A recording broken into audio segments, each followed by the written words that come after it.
Salut à tous, c'est Lunaris. Aujourd'hui, le test de la Ducati Street Fighter V2 de 2025, bridé pour le permis A2. C'est parti!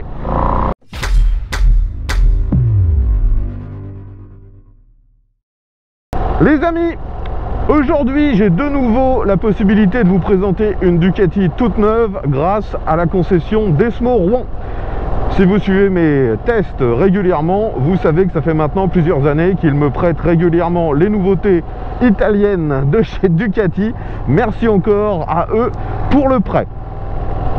D'ailleurs, si vous suivez mes tests, vous avez dû voir il y a quelques mois les tests des Multistrada V2 2025 ainsi que de la Panigale V2S 2025. Aujourd'hui, on reste sur la même famille. On a la Street Fighter V2 qui est, vous l'aurez compris, le dérivé Roadster Sport de la Panigale V2. Ça fait plusieurs années que Ducati décline ses sportives en Roadster Sport, appelé Street Fighter. Et vu que lors du test de la Panigale V2, eh bien, je vous avais dit qu'il y avait quand même eu une régression au niveau de la puissance concernant ce modèle, eh bien il y a exactement la même chose sur cette Street Fighter V2.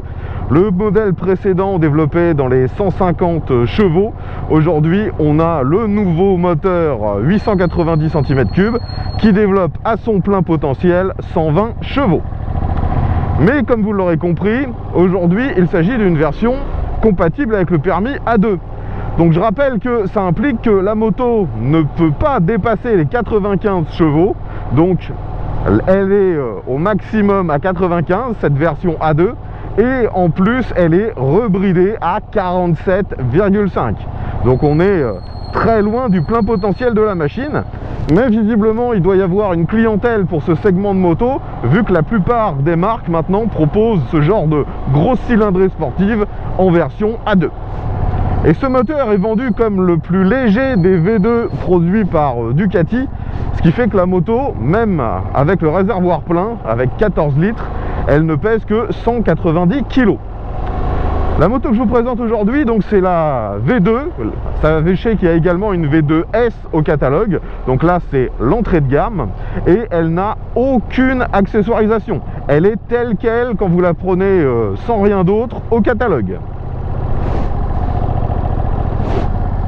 Alors me voilà en centre-ville et tout de suite je peux vous assurer que c'est beaucoup plus facile de se déplacer avec la Street Fighter à basse vitesse qu'avec la Panigale V2, même si, il faut l'avouer, c'était pas si compliqué que ça avec la Panigale, mais là avec la Street Fighter on a une position plus haute, on est moins penché vers l'avant, même si on reste penché, ça y est, une position sport. Ce que j'adore toujours sur cette machine, c'est la finesse du réservoir. On peut serrer le réservoir, on a l'impression qu'on va avoir nos deux genoux qui se touchent tellement c'est rapproché. Les repose-pieds sont un peu vers l'arrière. Le guidon très très large donne un très bon bras de levier. Mais vous l'avez compris, il impose néanmoins de se pencher un peu vers l'avant. Ça reste un roadster sport. Et je dirais même que si on compare avec la Monster vendue actuellement par Ducati, eh bien la position est un peu plus radicale sur cette Street Fighter. Mais ça reste quand même utilisable au quotidien. Si je veux me retourner pour prendre les infos, je peux le faire sans lâcher le guidon. On n'est pas autant en contrainte que sur la Panigale. Les rétros ont été installés sur le guidon, sur cette moto, et malheureusement, ils sont beaucoup trop proches de nous. Ça fait que 80% des miroirs sont obstrués par nos bras. Franchement, il faut à chaque fois bouger les bras pour voir ce qu'il y a dans les miroirs. Le plus rapide, c'est tout simplement de tourner la tête. Actuellement sur la moto, donc on a les deux échappements d'origine. Vous voyez qu'ils sont en position haute, un peu sous la selle. La sonorité, vu que c'est homologué Euro 5+, n'est pas exubérante. Mais ce qui est surprenant, c'est qu'elle est très variable. Je l'ai enregistré à l'arrêt et franchement ça m'a semblé très feutré, bien moins rauque que ce que j'ai lorsque je roule. Donc je vous fais entendre ça et vous verrez un peu la différence ensuite sur la route quand j'accélère fort.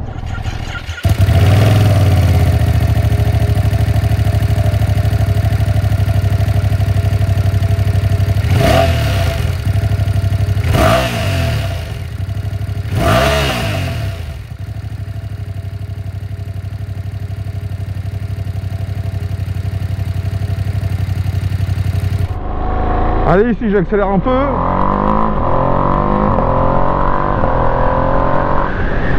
Et donc vous entendez que lorsque je suis vraiment en charge, la sonorité est quand même un peu plus rauque et beaucoup plus sympathique que ce que vous avez pu entendre à l'arrêt. Au niveau de l'esthétique, vous voyez que la face avant reprend un peu ce qui se faisait avant sur les autres Street Fighter. On a toujours un feu très agressif avec un peu une forme de visage. Malheureusement, bien que ce soit très esthétique, ça ne propose aucune protection. Donc là, je roule à 70, j'ai déjà quand même beaucoup d'air en pleine tête.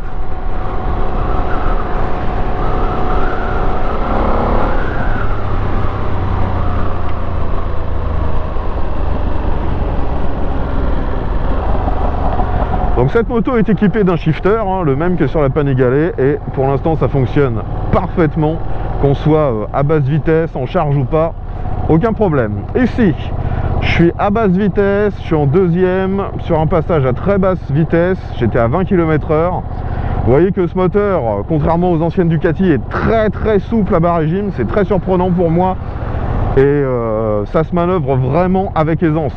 Bien que les pneus soient énormes, hein, sur cette machine on a des Pirelli Diablo Rosso 4 et ce sont des pneus en 120 à l'avant et 190 à l'arrière.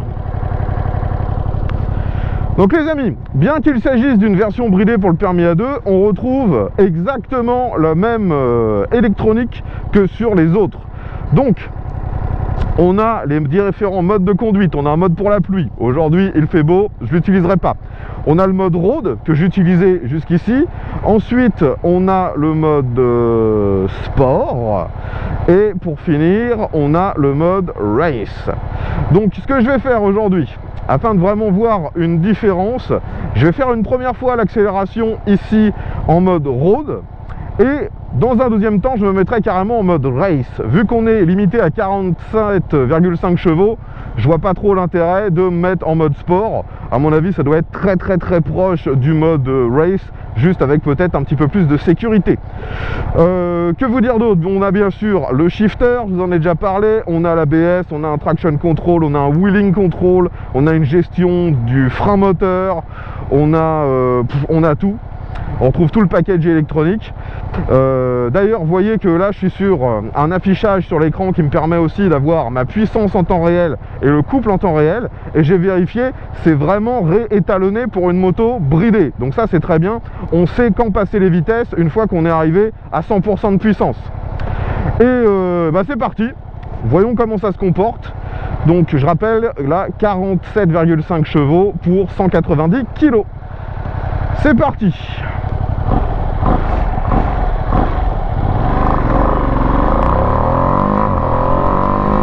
Donc vous voyez que j'arrive très rapidement à 100% de puissance. Il faut que je change les rapports vers 5005.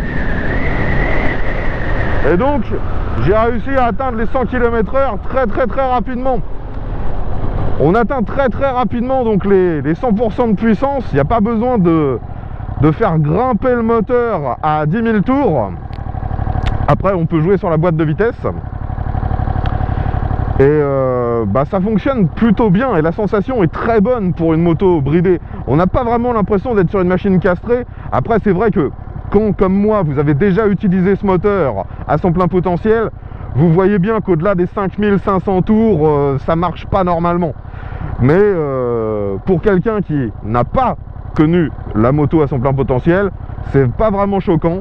Mais c'est vrai qu'on ressent quand même que vers 6000 tours, vaut mieux changer de rapport, ça sert à rien d'insister. Maintenant on va faire un demi-tour. Donc vous voyez que du haut de mon mètre 70, je touche du bout des pieds. Ça reste une moto relativement haute. Heureusement pour moi, elle est assez fine et je peux facilement me décaler et mettre un pied totalement à plat. Allez, je braque à fond. Je me doute que l'angle de braquage va pas être terrible vu que c'est basé sur une sportive. Vais-je réussir? Eh bien oui, je frôle le bord, mais je n'aurais pas tapé le trottoir, donc ça c'est plutôt pas mal. Maintenant, je vais changer de mode. Donc ça se fait rapidement, on a un bouton dédié à ça. Mode pluie, je m'en fiche. Mode race. Donc ça fait que d'un seul coup, j'ai moins de traction control, j'ai moins de wheeling control, j'ai moins de frein moteur et j'ai moins d'ABS.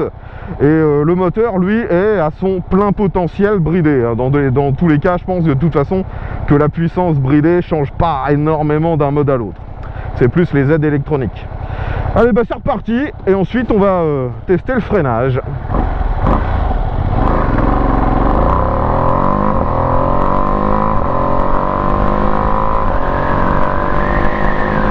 Maintenant, je freine de l'arrière, ça freine déjà un petit peu. Frein avant. Ah, le frein avant marche toujours aussi bien. C'est du Brembo avec des étriers M50. Donc rien à dire. Ça freine très bien.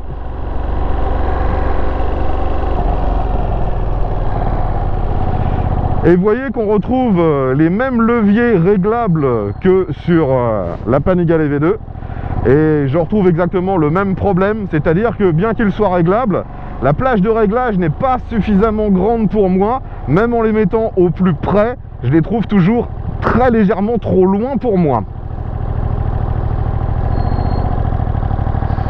Bon, on va faire le reste du test en mode race, hein.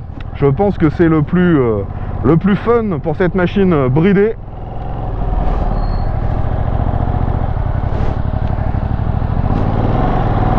Allez, un petit rond-point. Ça se penche vraiment tout seul. Ces pneus sont hyper rassurants. La prise d'info, pas de problème. Et avec le shifter, on utilise le couple et la puissance. Et ça marche super bien. Et de nouveau, vous devez l'entendre, la sonorité est quand même bien plus sympa quand on est vraiment sur route et en charge que ce que vous avez entendu tout à l'heure à l'arrêt. Ça m'a vraiment choqué. Concernant les commodos, de nouveau, ce sont les mêmes que sur la Panigale V2. Sur la gauche, on a ce qui gère l'éclairage, on a le bouton pour changer de mode de conduite, on a également un régulateur de vitesse, tous les boutons en croix qui permettent de naviguer dans les menus du tableau de bord, klaxon et feu de détresse. Sur la droite, démarreur, coupe-circuit, on a un bouton pour changer l'éclairage des feux diurnes et on a aussi un bouton pour les poignées chauffantes. Malheureusement, ce n'est pas implanté directement sur la moto. Si vous voulez vraiment avoir les poignées chauffantes, il faudra les prendre en option. Le compteur est également identique à la Panigale V2. On retrouve un écran couleur avec exactement le même système informatique. Donc on a la vitesse, le rapport engagé, le contour, on a la puissance instantanée, couple instantané, les différents réglages de chaque mode. Vous pouvez avoir la température extérieure, une horloge, et ensuite en changeant les menus, vous pouvez avoir également la température du liquide de refroidissement, la conso instantanée, conso moyenne, les différents trips. Vous pouvez aussi naviguer dans tous les menus de paramétrage pour changer absolument tout. Ça pour le coup c'est toujours aussi bluffant, hein, sur les Ducati modernes, hein. Le système informatique est quand même très poussé. Là, vous voyez que je suis de nouveau en ville et je peux vraiment utiliser le shifter même à plutôt bas régime, hein. Ça m'arrive fréquemment de monter mes rapports vers 2005-3000 et ça pose pas de problème. Je peux les redescendre également à basse vitesse, il n'y a pas de problème. Ça fonctionne impeccablement. Et de nouveau, on va tester la souplesse de ce moteur. Donc là, je suis en 3, en 4, je suis à 2000 tours. 2000 tours et ça reprend. Je suis au seuil de souplesse à 2000 tours. Faut pas descendre en dessous, mais c'est déjà bien meilleur que ce qui se faisait avant chez Ducat, hein. Avant, c'était difficile de descendre en dessous de 3000 tours. Là, on sent bien qu'avec ce système d'admission variable, ils ont réussi à rendre la moto beaucoup plus facile à gérer à basse vitesse, beaucoup moins impressionnante. Et lorsqu'on fait des démarrages, j'ai même l'impression qu'il y a une assistance. J'ai presque l'impression que le moteur accélère très légèrement automatiquement pour pas caler. Au début, c'est un petit peu surprenant, puis on s'y fait, hein, et ça fonctionne très bien. Allez, de nouveau un passage à basse vitesse. Ouais, ça se manœuvre vraiment facilement. Et ce que j'adore, c'est ça, quoi. Même si elle est bridée, hein, ça reste une grosse cylindrée, hein, c'est un 900. Donc dès que vous accélérez un petit peu, bon, ça part, ça fait pas semblant. On a des sensations. Là par exemple, je suis en côte, je sors de l'agglomération, je suis en troisième à 50, j'accélère fort. Et ça marche super bien. Et de nouveau, on a une sonorité pas mal. D'ailleurs, j'ai l'impression que quand on est en mode race, la sonorité est un petit peu plus présente. C'est peut-être moi qui rêve, hein, mais j'ai l'impression en tout cas. Allez, un de Dan, je suis à 30 km/h. Enfin, comme on pouvait s'y attendre d'une machine délivrée d'une sportive, c'est extrêmement raide.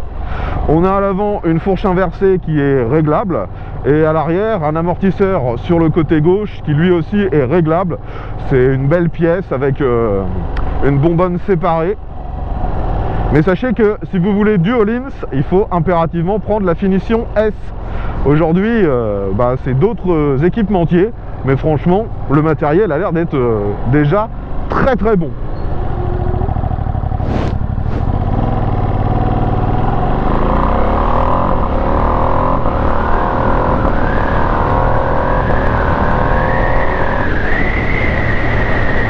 Et le freinage, le freinage est toujours aussi rassurant.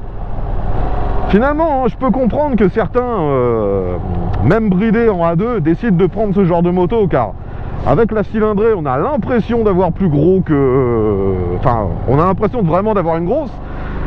On se sent pas sur une petite machine. Et la partie cycle et l'équipement de cette moto est dingue. Allez, là je me marre un peu dans une succession de virages.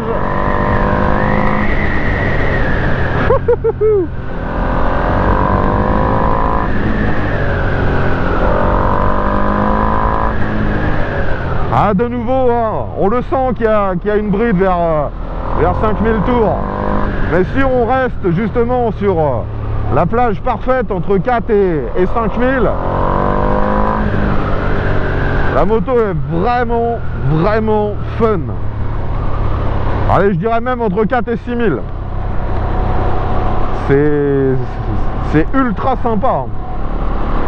Mais bon, je me doute qu'elle serait encore plus sympa avec son moteur au plein potentiel. Allez, je redescends mes rapports. Je suis déjà en première.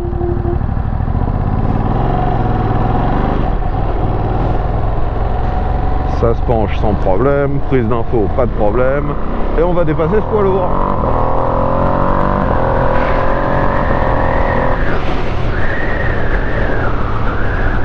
Voilà, on se marre bien. On a vraiment cassé peu de frustration finalement avec ce modèle. Parce que sur route, on est plus souvent justement à faire des accélérations brèves et à rester à mi-régime qu'à monter le moteur quasi au rupteur.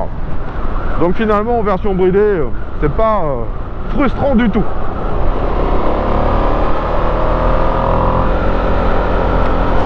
On arrive maintenant sur l'autoroute.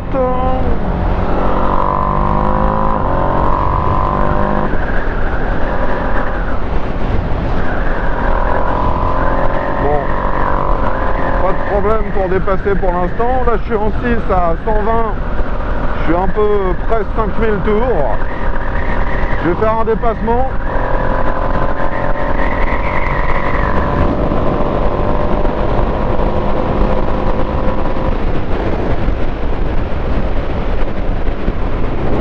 Ouais, c'est dans ces conditions-là qu'on se retrouve limité par la bride. Vu que je suis déjà en 6e, à 5500, à 130, j'ai plus beaucoup de relance. Là, vous voyez, si je réaccélère à fond, je reprends de la vitesse, mais c'est clairement pas fou. Et c'est très loin des capacités réelles de la machine une fois débridée, vous pouvez vous en douter. Bon, sinon, concernant la prise au vent, c'est bien sûr comme sur les autres roadsters, hein, ni mieux ni pire.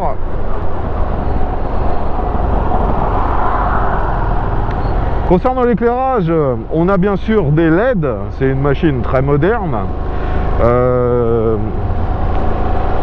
Les clignotants sont eux aussi à LED. Et derrière, on peut voir qu'ils ont repris un peu la même esthétique que précédemment. On a les feux qui sont intégrés dans la boucle arrière de la moto. Mais je trouve ça quand même un petit peu moins joli que sur la précédente Street Fighter V2. De toute façon, j'avais fait exactement la même remarque concernant la Panigale V2 2025.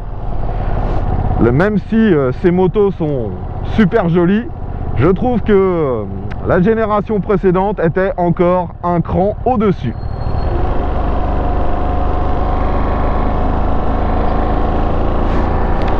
Bon, depuis tout à l'heure, hein, j'évolue en mode race, et même dans les passages à faible allure, c'est pas gênant du tout sur cette version bridée, hein.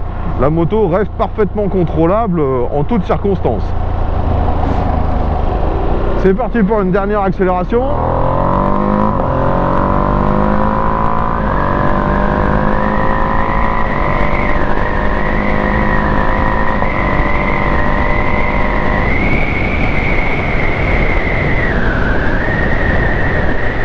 Donc la vitesse max doit bien sûr être conforme à ce qu'on a sur la plupart des autres motos A2, hein, ça doit être aux alentours des 170.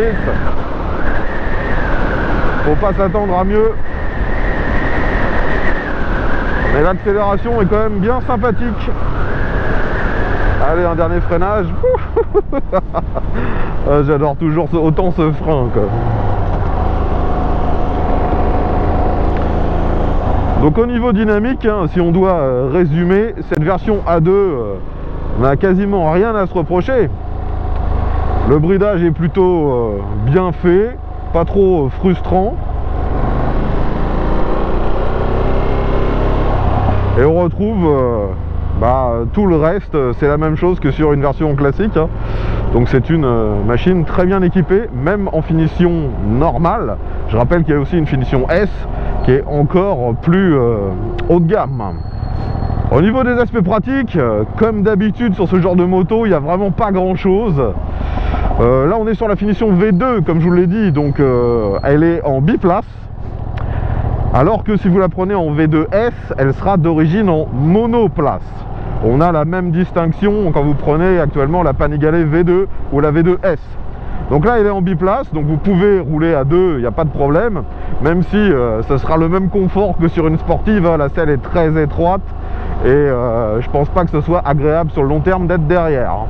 Au niveau des rangements, on peut enlever la selle passager. En dessous, vous avez un rangement qui peut permettre de mettre allez, peut-être un portefeuille ou un gilet jaune, mais c'est vraiment très très petit. Comme je vous l'ai dit, le réservoir a une contenance de 14 litres et la conso de ce modèle est annoncée à 5 litres au 100. Donc c'est dans la moyenne. Donc je dirais que comme d'habitude avec cette gamme de motos, c'est réservé à des gens qui ont le coup de cœur. Déjà, il faut apprécier l'esthétique de cette gamme de machines, ce qui n'est pas le cas pour tout le monde, hein. Certains préféreront par exemple un Monster, d'ailleurs qui est moins cher et bridable également. Là on a une machine vraiment méchante dans son design, avec un design à l'italienne, hein. Elle est très jolie. Et comme d'habitude avec Ducati, hein, c'est loin d'être donné. Même dans cette finition de base, elle est vendue 15 500 €. Et la V2S doit être à 2500 € de plus si je ne me trompe pas. Donc clairement pour moi, si vous voulez cette machine en A2, il n'y a pas de réelle justification à prendre la version S. Ce sera plus cher, vous aurez un meilleur équipement, mais vous ne pourrez pas forcément l'exploiter. Avec 47 chevaux, à quoi bon avoir des suspensions all-in? Ensuite, gardez bien à l'esprit, si vous venez à acquérir ce genre de machine, que vous ne pourrez jamais légalement la replacer à 120 chevaux. Les machines bridables en A2 ne peuvent pas, une fois débridées, dépasser les 95 chevaux. Donc, ce sont globalement des machines qui sont amenées à rester bridées et à être revendues bridées, car elles ne trouveront des acheteurs que pour ceux qui sont limités au A2. Les autres privilégieront bien sûr la version normale qui développe 120 chevaux. C'est une machine très récente, donc je peux rien vous dire au niveau fiabilité, mais Comme souvent maintenant, Ducati propose des intervalles de révision très espacés, ce qui montre qu'ils ont quand même confiance dans leur matériel. Sur cette machine, donc, on a vidange tous les 2 ans et réglage de soupape tous les 45 000 km. Donc franchement, je pense pas que les révisions vont vous coûter si cher que ça, vu qu'elles sont très espacées. Et après, pour ceux qui voudraient justement ce genre de moto uniquement pendant leur période A2, bah, sachez que Ducati propose également des systèmes de location. Donc ça peut être intéressant dans votre cas si vous ne désirez pas la garder à long terme. Enfin voilà les amis, ce que je pouvais vous dire sur cette nouvelle Street Fighter V2 de 2025 bridée. Si vous avez des questions, l'espace commentaire est bien sûr là pour ça. Si vous avez déjà eu l'occasion de l'essayer, que ce soit dans sa version bridée ou débridée, n'hésitez pas à nous dire ce que vous en avez pensé. Et si vous avez pu la comparer avec l'ancienne génération, et bien pareil, n'hésitez pas à nous dire ce que vous en pensez. De mon côté, je remercie encore la concession d'Esmo Rouen de m'avoir prêté cette machine. J'espère que j'aurai également la possibilité de tester la version débridée, peut-être même en finition S. Enfin, merci encore à eux. Je vous remercie également d'avoir regardé cette vidéo dans son intégralité. Si elle vous a plu, pensez à mettre un pouce vers le haut, à la partager sur les différents réseaux sociaux. Abonnez-vous bien évidemment si ce n'est pas déjà fait. Comme ça on se retrouvera dès la semaine prochaine pour un nouveau test moto. Et à tous.